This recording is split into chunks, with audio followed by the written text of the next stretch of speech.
ថ្ងៃនេះចង់ដើរបន្តិចមកវត្តភ្នំជញ្ជាំងនឹងហើយនៅក្រុងសិរីសុភ័ណ្ឌនេះភ្នំជញ្ជាំងអត់មានជញ្ជាំងគេមានជាដើរឡើងទៅព្រះអង្គធំចាំមើលខ្ញុំសាកដើរតិចមើលនេះ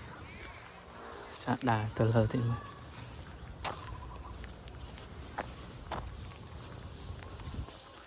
ថ្មវត្តនេះមានថ្មសុទ្ធអូមានសាលាបណ្ដុះបណ្ដាលទុនធានមនុស្សទៀតអញ្ចឹងពាក្យច្រើនវត្តអារាមដូចដឹងស្រាប់ហើយថាពីមុនវត្តអារាមជាកន្លែងការអប់រំអីអញ្ចឹងទៅអញ្ចឹងបានភាគច្រើនយើងដឹងថាវត្តអារាមជាកន្លែងដែលបង្កើតធនធានមនុស្សហើយអញ្ចឹង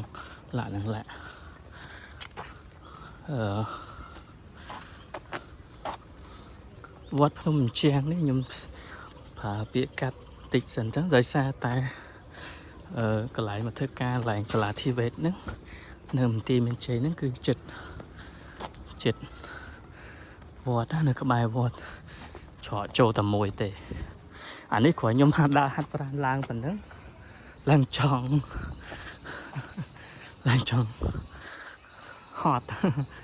បាទចាំមើលព្យាយាមសាកឡើងតិចមើលដល់លើដល់ឡើងព្រះអង្គធំអត់1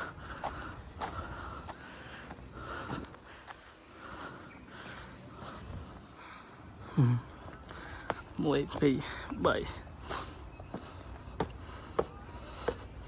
ចឹងវត្តភ្នំជញ្ជាំងនេះនៅក្រុងសិរីសុភ័ណ្ឌហួសមកអូមបាល់តិចមកបាទអូដូចគេអាចជិះឡានជិះម៉ូតូឡើងបានណាអូផ្លូវនេះច្រើននេះបាត់ហើយខ្ញុំទៅឡើងតិច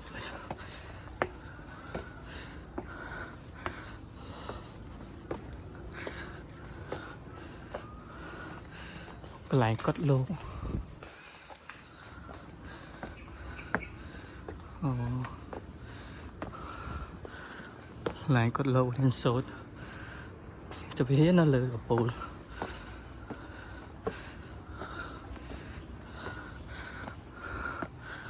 បាត់ទ្វារបាត់ហើយចាក់សោអូខេអញ្ចឹងបែរខ្ញុំត្រូវត្រឡប់ទៅវិញចុះទៅវិញតិចបាទនេះមើលពីលើទៅហើយចុះទៅវិញ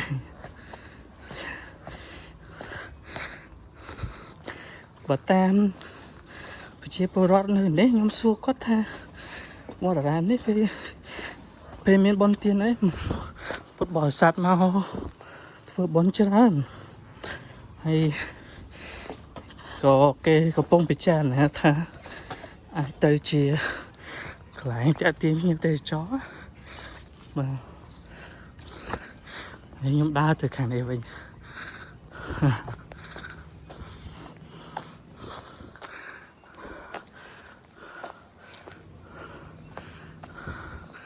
មិនឃើញយុវជនយើងគាត់ឡើងមកនៅខាងមុខអូយើងអាចឡើងតាមខាងនេះបានតើជាដើរឡើងនេះ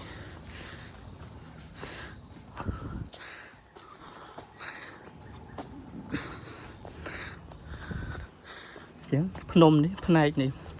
mộtផ្នែកធំជាទីអារាម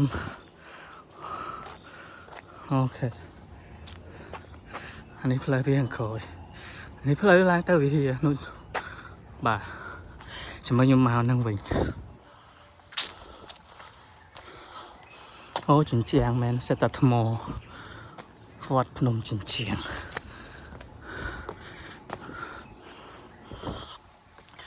អូតែលើប្រហែលមានទេសភាពស្អាតមើលទីក្រុងសិរីសុភ័ណ្ឌទាំង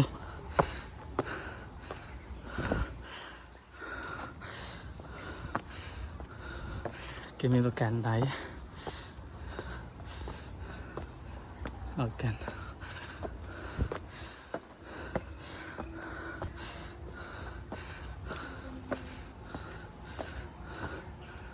អូនេះជាអាងទឹកតា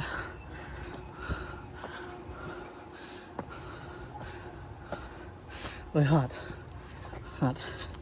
សំឈប់តិចសិនអូនោះទេសភាពស្អាតនោះភ្នំនេះនៅចិត្តក្រុងសេរីសុភ័ណ្ឌផ្ទាល់ហ្មង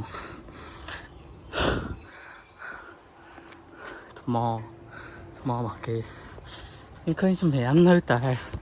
ជើងបបាក់គ្រប់គ្រងអញ្ចឹងអ្នកមកលេងអីពុតបរិស័ទអីបើកាលណាយើងយកអីមកយើងយកត្រឡប់ទៅវិញផងបាទអូនេះឡើងព្រះអង្គធំឯងគេអាចឡើងទៅលើបានទៀតហើយខ្ញុំសុំឡើងត្រឹមហ្នឹងអូនេះអូខេជាងថ្មគ្របដណ្ដប់ដោយថ្មមែនណាបាទអានោះអាបាត់ជើងព្រះបាទ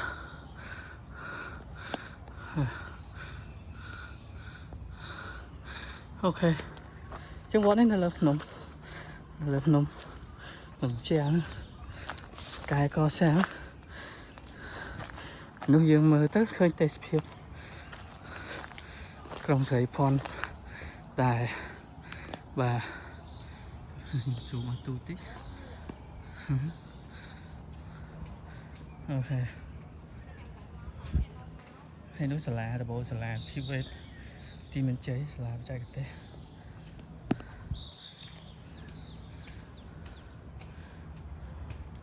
ភ្នំទីមានជ័យក្រុងស្រីសុភ័ណ្ឌគឺผมបន្តជាប់ជាមួយនឹងប្រទេសថៃ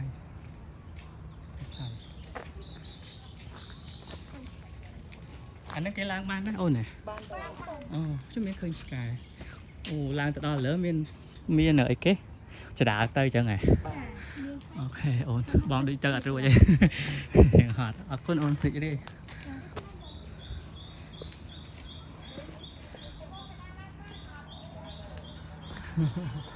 អូគាត់ឡើងបានតែនោះព្រះអង្គគាត់ថាឡើងបានប៉ុន្តែឡើងអត់ទៅរួចទេសុំចាប់ត្រឹមហ្នឹង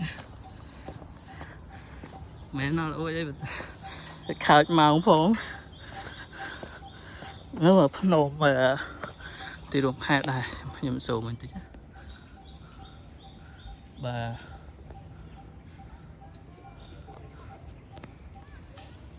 វាយកុំបងនៅនោះមានទេសភាពស្អាតប្រហែលព្រះអង្គហ៎ស្អាតទេអូខេខ្ញុំអ្នកមកពីពេញ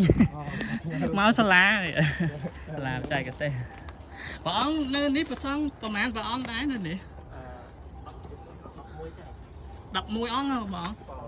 បាទស្រះក៏ខសាងដោយកម្លាំងសាមគ្គីមានគណៈ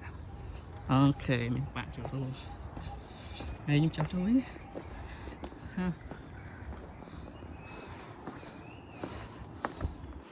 ចឹងមិញតាមចរដីការបស់ព្រះអង្គគាត់ចុះមកពីខាងលើថានៅនេះមានព្រះសង្ឃគង់នៅចំនួន11អង្គបាទនៅសំណាក់អាស្រ័យហើយនឹងសិក្សារៀនសូត្រណាបាទ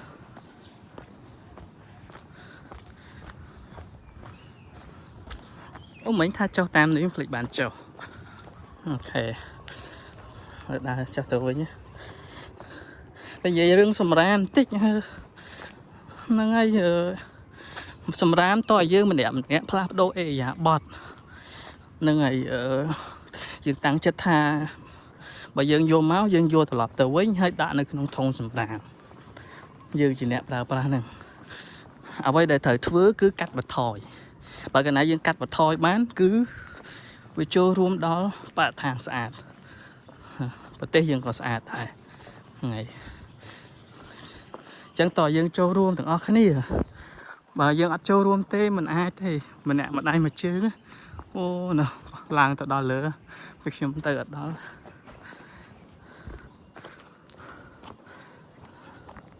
đi phơi cho tụi mình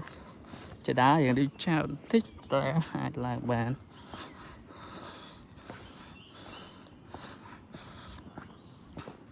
chẳng bóng ôn phụ mình mê đài màu công sợi support hay trong mở tay phiếp trong màu tôi sẽ là vót vợ bọn hồi tiền ấy ai mà bàn vót nôm chén á là ngày chết ấy chết cái đồng hay bà hai chị mấy cái lô ấy thì từ lơ tao lơ lơ từ bài bài đó và chân vì tao nhưng mình vẫn năng hay cùng play chui subscribe không subscribe mình để mối like share bây giờ chia cầm làng set thưa video mấy to tiết tam giờ ca thưa đầm nại bao nhiêu từ khác xem xé và con zoom chuẩn bị